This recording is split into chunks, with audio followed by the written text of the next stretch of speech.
கர்த்தருடைய பரிசுத்த நாமத்துக்கு ஸ்தோத்திரம் உண்டாவதாக.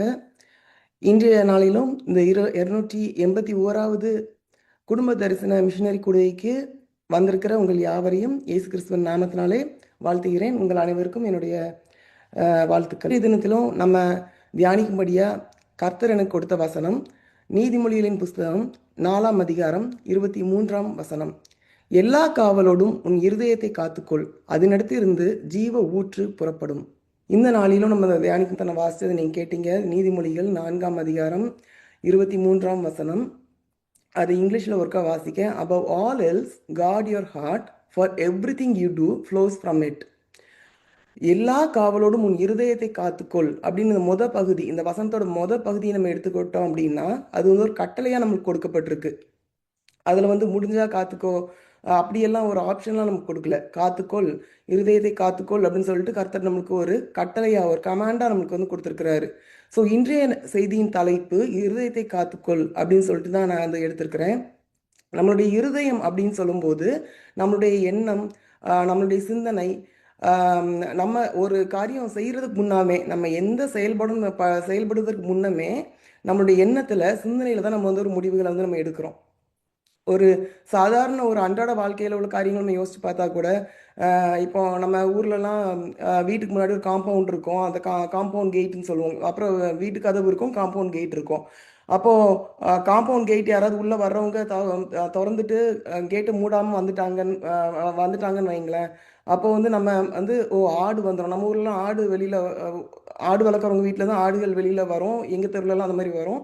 அப்போது நம்ம வச்சிருக்கிற வீட்டுக்குள்ளே என்ட்ரு ஆயிடுச்சு அப்படின்னு சொன்னால் நம்ம செடிகளை வந்து சாப்பிட்டு போயிடும். அப்போ யாராவது காம்பவுண்ட் கேட்டு க்ளோஸ் பண்ணாமல் வந்துட்டாங்க அப்படின்னு சொன்னால் நம்ம முதல்ல வந்து அந்த கேட்டை போய் க்ளோஸ் பண்ணுறதுக்கு முன்னாடி கேட் திறந்துருக்கு, அப்புறம் ஆடு உள்ள வந்து செடியை சாப்பிட்டு போயிட போது, கேட்டை பூட்டிட்டு வரலாம் நம்ம மைண்டில் நம்ம ஃபஸ்ட்டு டிசைட் பண்ணுறோம். அதுக்கப்புறம் தான் நம்ம எஞ்சுமே நம்ம கதவை நம்ம போட்டு போகிறோம்.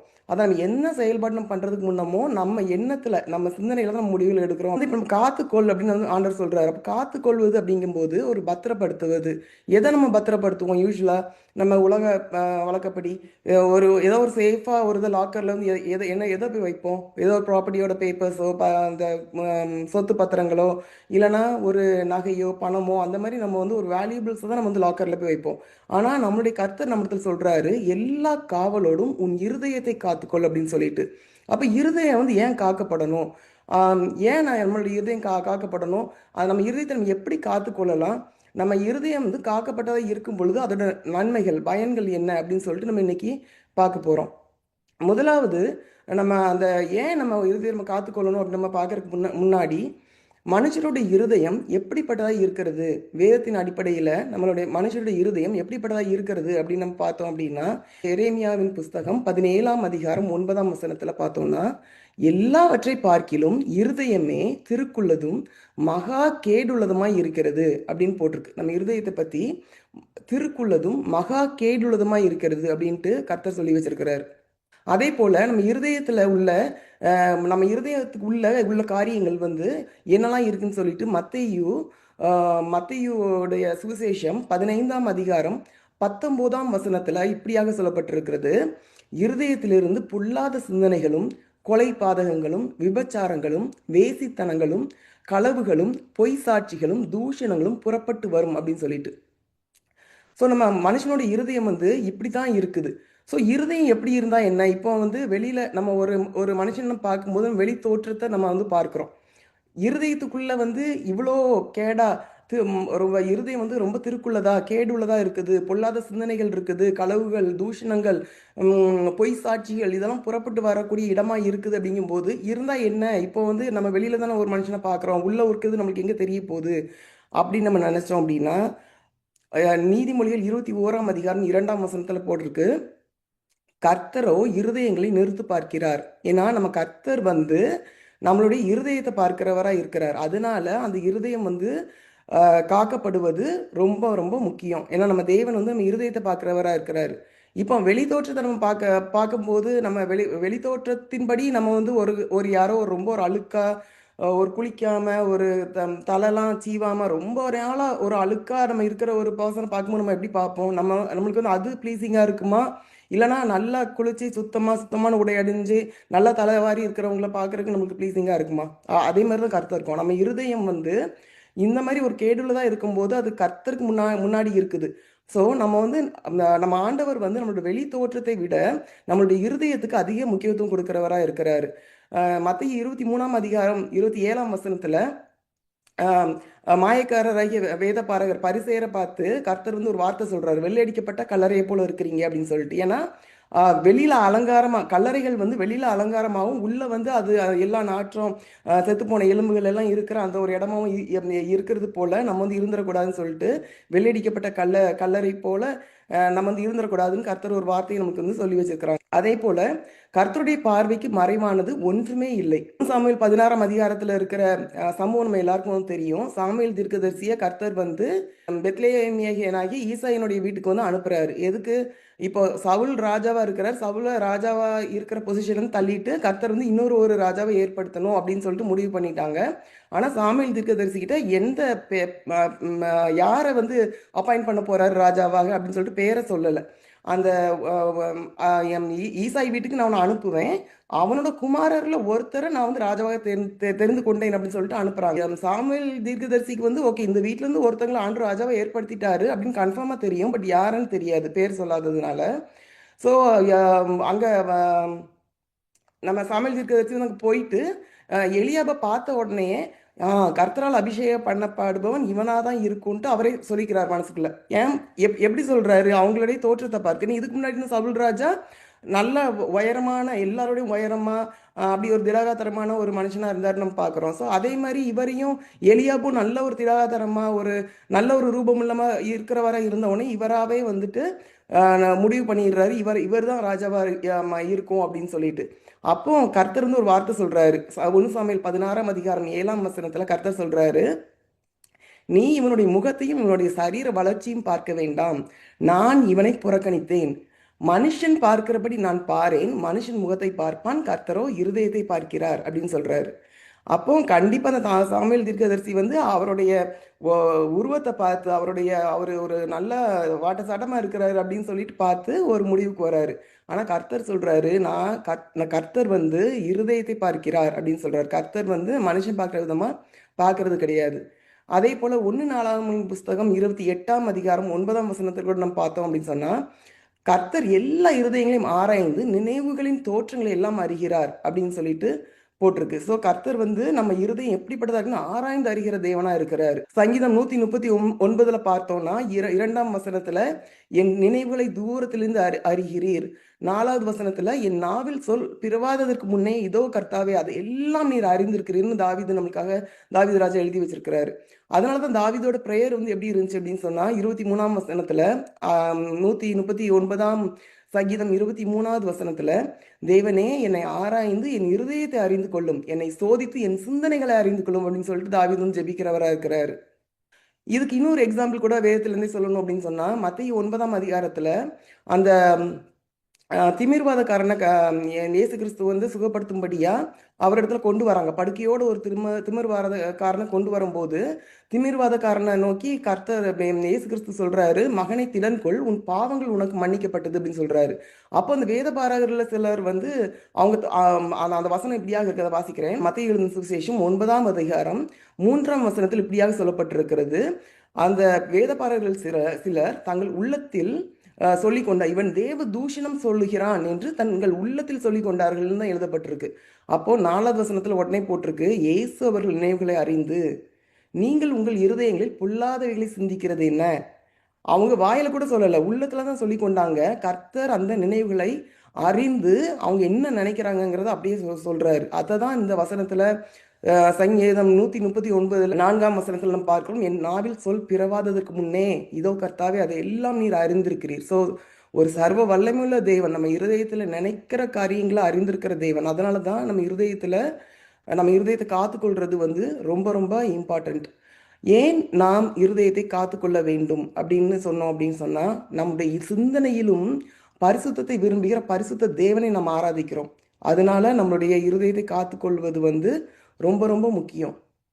பிலிப்பியர் 4ஆம் அதிகாரம் 8ஆம் வசனத்தில் சொல்லப்பட்டிருக்கிறது, உண்மையுள்ளவைகள் எவைகளோ, ஒழுக்கம் உள்ளவைகள் எவைகளோ, நீதி உள்ளவைகள் எவைகளோ, கற்புள்ளவைகள் எவைகளோ, அன்புள்ளவைகள் எவைகளோ, நற்கீர்த்தி உள்ளவைகள் எவைகளோ, புண்ணியம் எதுவோ புகழ் எதுவோ அவைகளையே சிந்தித்து கொண்டிருங்கள் அப்படின்னு சொல்லிட்டு நம்ம இதுக்கு முன்னாடி பார்த்த வசனம் இருதயத்திலிருந்து காரியங்களை மத்திய 15ஆம் அதிகாரம் 19ஆம் வசனத்துல சொல்லப்பட்ட காரியங்களுக்கு நேர் எதிர்மறையா, அதாவது மத்திய 15-19 இந்த வசனத்தையும் நம்ம கம்பேர் பண்ணி பார்த்தோம்னா அதுல வந்து பொல்லாத சிந்தனைகள், நம்ம இருதயம் எப்படிப்பட்டதா இருக்கு, பொல்லாத சிந்தனைகள், நம்ம இயற்கையா நம்ம நேச்சுரல் மனுஷனோட இயற்கையான குணம் வந்து நம்ம இருதயம் வந்து பொல்லாத சிந்தனைகள், கொலைபாதகங்கள், விபச்சாரங்கள், வேசித்தனங்கள், களவுகள், பொய் சாட்சிகள், தூஷணங்கள் இப்படி எல்லாம் நிறைந்ததா இருக்குது.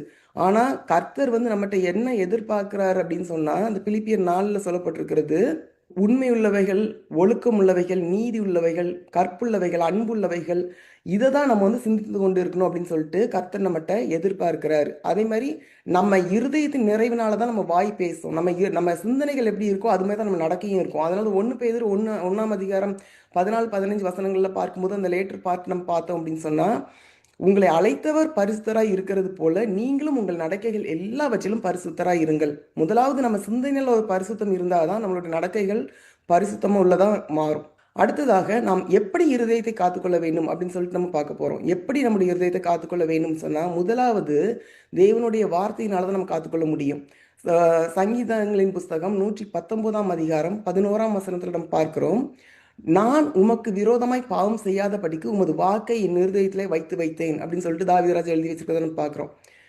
அப்போ தேவனுடைய வசனங்கள் நம்ம இருதயத்துல ஆழமா பதிஞ்சிருக்கும் போது நம்ம வந்து இந்த சில தவறுகள் நம்ம பண்ணணும்னு நம்ம முற்படும் போது அந்த வசனங்கள் வந்து நம்மளை பாதுகாக்கும். நான் உமக்கு விரோதமாக பாவம் செய்யாதபடிக்கு உமது வாக்கை என் இருதயத்திலே வைத்து வைத்தேன். இப்போ நம்ம ஆல்ரெடி நம்ம பார்த்த மாதிரி மத்திய 15-19 பொல்லாத சிந்தனை, கொலைபாதகம், விபச்சாரம், வேசித்தனம், களவுகள், பொய் சாட்சிகள், இதெல்லாம் நம்ம மனதில் என்னெல்லாம் மறைந்திருக்குன்னு சொல்லிட்டு அந்த வசனத்துல போட்டிருக்கு. அதே இது இப்போ நம்மளுக்கு ஆண்டு வந்து கட்டளைகள் 10 கட்டளைகள் யாத்திராமணி புஸ்தகம் 20ஆம் அதிகாரத்தில் இருக்கும்போது அதில் வந்து கொலை செய்யாதிருப்பாயாக, விபச்சாரம் செய்யாதிருப்பாயாக, களவு செய்யாதிருப்பாயாக, பிறனுக்கு விரோதமாக பொய் சாட்சி சொல்லாதிருப்பாயாகன்னு சொல்லிட்டு எல்லா கையிலும் நம்மளுக்கு கொடுத்துருக்குறாங்க. அப்போ இந்த வசனங்களை நம்ம இருதயத்தில் நம்ம பதிச்சு வச்சிருக்கும் போது இந்த மாதிரி ஒரு காரியங்கள் நம்மளுடைய மாம்சத்துல நம்ம சிலர தவற முற்படும் போது நம்மளுக்கு வந்து ஆவியானவர் இந்த வசனங்களை எல்லாம் நம்ம இருதயத்துல மறைந்திருக்க வசனங்களை எல்லாம் நமக்கு வந்து ஞாபகப்படுத்துவார். அதாவது நம்ம கொலை செய்யாம, விபச்சாரம் டைரக்டா உள்ள அந்த மாதிரி காரியங்கள் நம்ம ஒரு கிறிஸ்தவங்களா இருக்கும்போது நம்ம செய்யாம இருக்கலாம், களவு நம்ம செய்யாம இருக்கலாம். சின்ன வயசுல மேபி களவு செஞ்சிருப்போம், யாராவது ஒரு பென்சில வந்து நம்ம தெரியாம பக்கத்துல பிளேட் நம்ம எடுத்திருப்போம். நம்ம வளர்ந்து வரும்போது இந்த காரியங்கள் நமக்கு தெரியும் போது நம்ம தப்பு செஞ்சிருக்கமே யோசிச்சு நம்ம ஆண்டு நம்ம மன்னிப்பு கேட்டிருப்போம். ஸோ இந்த மாதிரி அந்த வசனங்கள் நம்ம மனதில் இருக்கும்போது அந்த வசனங்கள் மூலமாக நம்மளுடைய காரியங்கள் நம்ம தவறான காரியங்கள் செய்ய முற்படும் போது ஆவியானவர் நம்ம தடுத்து நிறுத்துறவராக இருக்கிறார். விபச்சாரம் செய்யாதிருப்பாங்கன்னு சொல்லப்பட்டிருக்கு. இப்போ இருதயங்கள் இருந்து விபச்சாரங்கள் புறப்பட்டு வரோம் அப்படின்னு அந்த வசனத்தில் சொல்லப்பட்டிருக்கு. மத்திய வசனத்துல மத்திய 5ஆம் அதிகாரத்துல கர்த்தர் நமக்கு இயேசு கிறிஸ்து சொல்லியிருக்கிறாரு, ஒரு ஸ்திரியை இச்சையோடு பார்க்கிற எவனும் தன் இருதயத்தில் அவளுடைய விபச்சாரம் செய்தாயிற்றுன்னு சொல்லிட்டு. ஒருவேளை நம்ம கிறிஸ்தவங்களா இருக்கும்போது பிசிக்கலா நம்ம போய் இந்த மாதிரி காரியங்களில் ஈடுபடாம இருக்கலாம். ஆனா ஒரு ஸ்திரியை இச்சையோடு பார்த்தாலே அந்த மாதிரி செயல் நம்ம ஈடுபட்ட ஆயிற்று அப்படின்னு சொல்லிட்டு வேதத்துல நம்மளுக்கு தெளிவா இயேசு கிறிஸ்து வந்து சொல்லியிருக்கிறாங்க. அப்போ நம்மளுக்கு வந்து ஏதோ ஒரு நம்ம தவறுவது வந்து ஒரு நார்மல் தான். திடீர்னு ஒரு இடரல் நம்மளுக்கு வந்து யார் மூலமா ஒரு இடரல் வரும்போது இந்த வசனம் நம்ம மனதுக்குள்ள நம்மளுக்கு வந்து ஸ்ட்ராங்கா நம்ம மனதில் பதிஞ்சிருந்ததுன்னா அப்போ இச்சையோட பார்த்தா அப்போ அது வந்து விபச்சார பாவத்துக்கு சமம் அப்படின்னு சொல்லிட்டு உடனே நம்ம வந்து நம்ம கண்களை பாதுகாக்கிறதுக்கு அது ஒரு ஏதுவா இருக்கும். தகப்பனே, நான் இதை வந்து நான் பாத்திரக்கூடாது, எனக்கு ஒரு விடுதலையை கொடுங்க அப்படின்னு சொல்லிட்டு நம்ம உடனே நம்ம அந்த காரியங்கள்லேருந்து நம்ம விடுபடுறதுக்கு அது ஒரு ஏதுவா இருக்கும். அதனாலதான் அந்த வார்த்தை வந்து சங்கீதத்தில் சொல்லப்பட்டிருக்கு, நான் உமக்கு விரோதமாக பாவம் செய்யாத படிக்கு உமது வாக்கை என் இருதயத்துல வைத்து வைத்தேன் அப்படின்னு சொல்லிட்டு. அப்போ கர்த்தருடைய வார்த்தையினால நம்ம இருதயத்தை நம்ம காத்துக்கொள்ள முடியும். கர்த்தருடைய வார்த்தை அப்படின்னு சொல்லும்போது கர்த்தருடைய வார்த்தை அப்படிங்கிறது என்ன அப்படின்னு சொல்றதுக்கு நான் ஒரு சின்னது சொல்றேன். ஆதியாகமத்தின் புஸ்தகம் 1ஆம் அதிகாரம் 1ஆம் வசனத்துல நமக்கு சொல்லப்பட்டிருக்கிறது, ஆதியிலே தேவன் வானங்களையும் பூமியையும் சிருஷ்டித்தார் அப்படின்னு சொல்லிட்டு. எப்படி சிருஷ்டித்தாரு? வெளிச்சம் உண்டாக கடவுள் வார்த்தையை தான் சொன்னாரு, அப்போ வெளிச்சம் உண்டாயிற்று. அப்போ வார்த்தையினால தான் சிருஷ்டித்தாரு. யோவான் 1ஆம் அதிகாரம் 1ஆம் வசனத்துல ஆதியிலே வார்த்தை இருந்தது, அந்த வார்த்தை தேவனிடத்தில் இருந்தது, அந்த வார்த்தை தேவனாய் இருந்ததுன்னு சொல்லிட்டு நம்ம எல்லாருக்கும் தெரியும். அதே அதிகாரத்துல 14ஆம் வசனத்துக்கு வந்தீங்கன்னா என்ன இருக்குது? அந்த வார்த்தை மாம்சமாகி கிருபையும் சத்தியம் நிறைந்தவரை நமக்குள்ளே வாசம் பண்ணினார். அப்போ தேவனுடைய வார்த்தை நம்ம மனதுக்குள்ள இருக்கிறது, கிறிஸ்து நம்ம மனதுக்குள்ள இருக்கிறது போல கிறிஸ்து நம்ம மனதுக்குள்ள இருக்கிறார். கிறிஸ்து தான் நம்மளுக்கு ஞானம், நீதி, பரிசுத்தம், மீட்புமானார்ன்ட்டு 1 கொரிந்தியர் 1ஆம் அதிகாரம் 31ஆம் வசனத்துல நம்ம பார்க்கிறோம். கிறிஸ்து தான் நமக்கு எல்லாமே.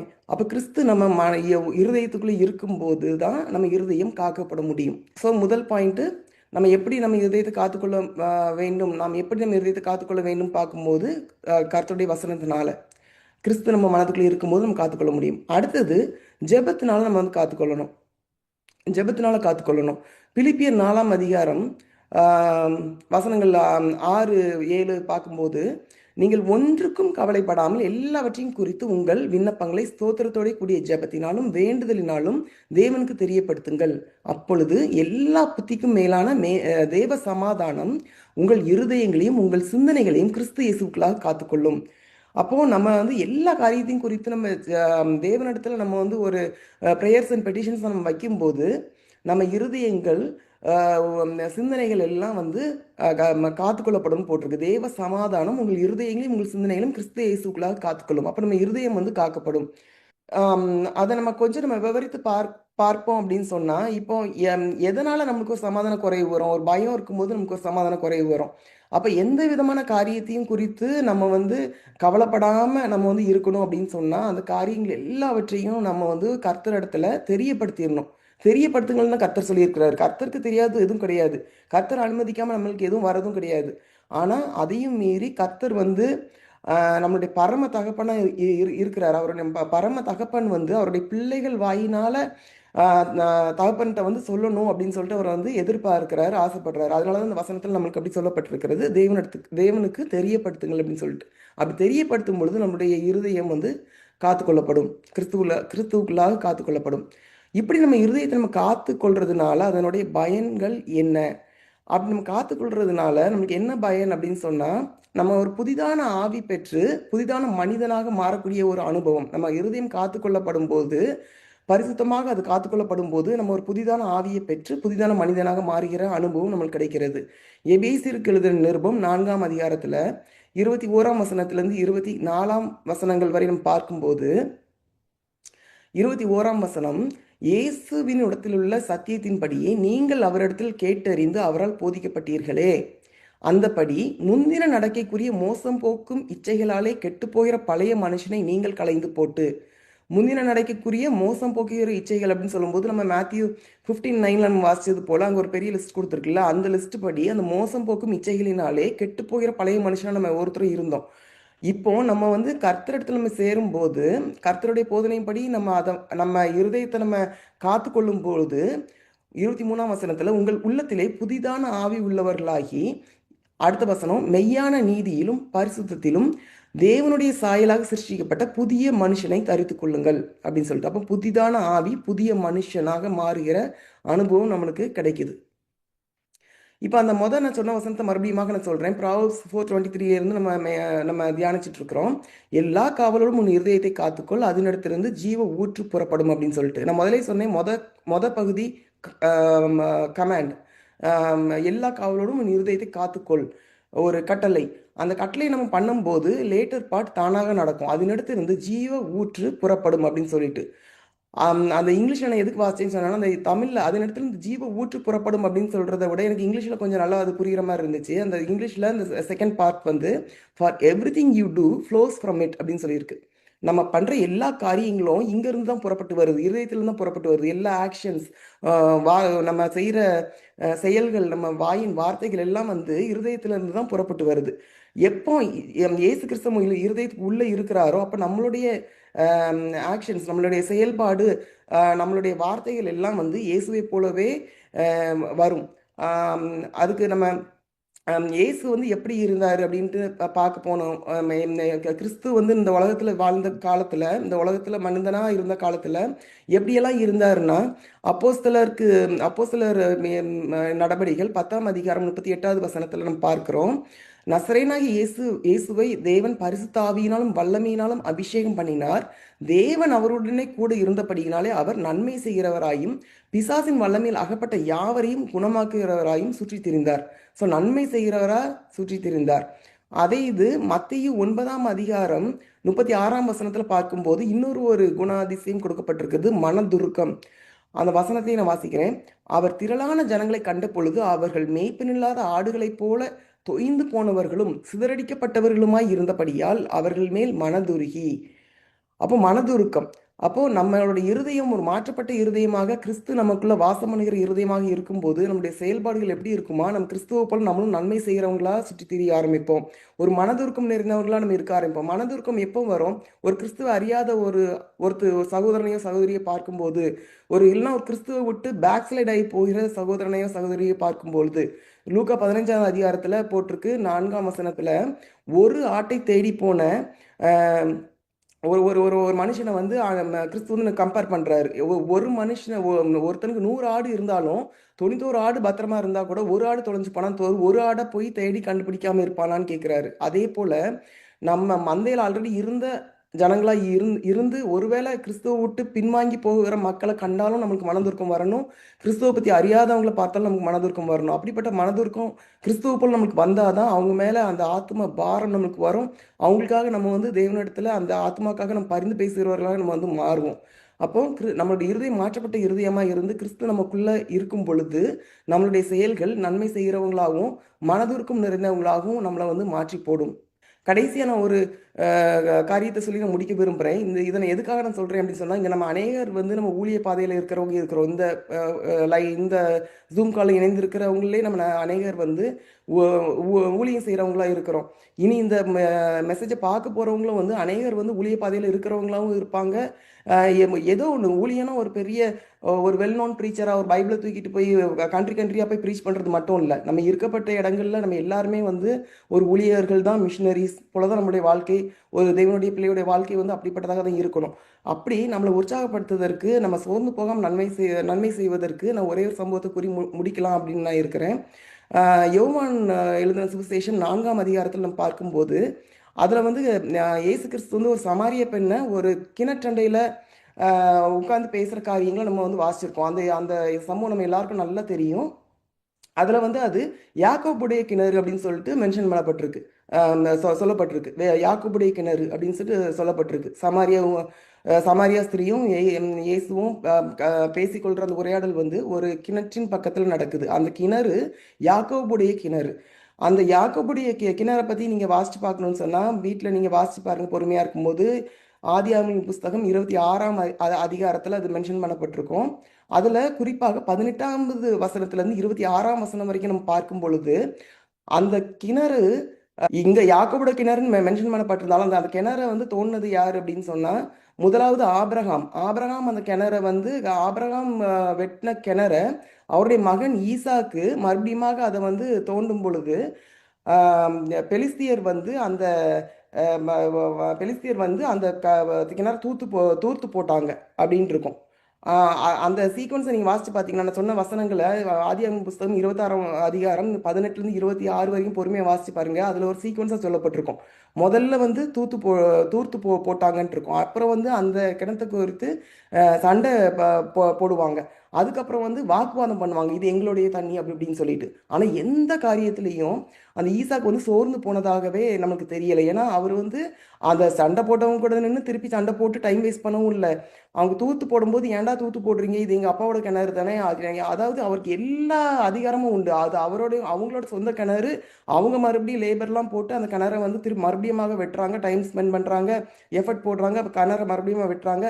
அதை வந்து ஒரு எனிமி ட்ரூப் வந்து அதை வந்து தூத்து போடுறாங்க. வெட்டின கிணறு அதை தூத்து போடும்போது அது எவ்வளோ நமக்கு ஒரு மனசு கஷ்டத்தை கொடுக்கும். அப்போ ஒரு நியாயமான காரியத்துக்கு நம்ம சண்டை போடுறதுக்கு வந்து நம்ம கரெக்டு தான் நம்ம நினைப்போம் இன்றைய காலகட்டத்தில். ஓகே, அது நியாயம் தானே, அது நம்ம திருப்பி கேட்குறது நியாயம் தானே அப்படின்னு நினைப்போம். ஆனால் அப்படி கிடையாது. அது நியாயமான காரியமாக இருந்தாலும் நம்ம அமைதியாக இருக்கும்போது நம்மளுக்காக கர்த்தர் செயல்படுவார். அப்போது தூத்து போட்டாங்க, சண்டை போடுறாங்க, வாக்குவாதம் பண்ணுறாங்க. எந்த காரியத்திலையும் வந்து அவர் சோர்ந்து போகலை. மறுபடியும் அவர் வந்து அடுத்தடுத்த கிணறை வெட்டுறாரு. தொடர்ந்து கடைசியாக ஒரு கிணறை வெட்டும் போது அவங்க வந்து எந்த காரியமும் யாரும் சண்டைக்கும் வரல, தூத்து போடல, வாக்குவாதம் பண்ணல. அப்போ அந்த இடத்துல அவர் வந்து மறுபடியும் கர்த்தரை வந்து அவர் வர்ஷிப் பண்ணிட்டு அங்கிருந்து அவர் போயிடுறாரு. ஆனால் அவர் அன்னைக்கு வந்து அது விடாமுயற்சியாக அந்த காரியத்தை அதை பண்ணி சோர்ந்து போகாமல் அந்த காரியத்தை பண்ணதுனால அதோட ஆசீர்வாதம் என்னன்னு நம்ம எல்லாருக்கும் தெரியும். அந்த கிணறு வந்து பாருங்க, அத்தனை ஜென்ரேஷனுக்கு அப்புறமா ஜென்ரேஷன் ஆஃப்டர் ஜென்ரேஷனாக ஒவ்வொருத்தரும் அந்த கிணறை வந்து யூஸ் பண்ணி இன்னைக்கு அந்த சமாரியா ஸ்திரீ வந்து அங்கே தண்ணி எடுக்க வரும்போது அது மூலமாக அவங்க வந்து இயேசு கிறிஸ்துவை மீட் பண்ணுறதுக்கு அது ஒரு மீட்டிங் பாயிண்ட்டாக இருந்தது. அது மூலமாக அந்த கிராமமே வந்து ரட்சிக்கப்பட்டதை நம்ம பார்க்குறோம். அதே போல் நம்மளும் இன்றைய ஊழிய பாதையில் நம்ம சோர்ந்து போகாமல் நம்ம செயல்படணும் அப்படிங்கிறது ஒரு ஒரு என்கரேஜிங்காக இருக்கணும் அப்படிங்கிறதுக்காக இந்த சம்பவத்தை நான் உங்களுக்கு சொல்லணும்னு ஆசைப்பட்டேன். கர்த்தர் தாமே நம்மளுடைய இந்த நம்ம தியானித்த இந்த வசனங்களை வார்த்தைகளை ஆசீர்வதிப்பாரா. ஆமென். ஜெபிக்கலாம்.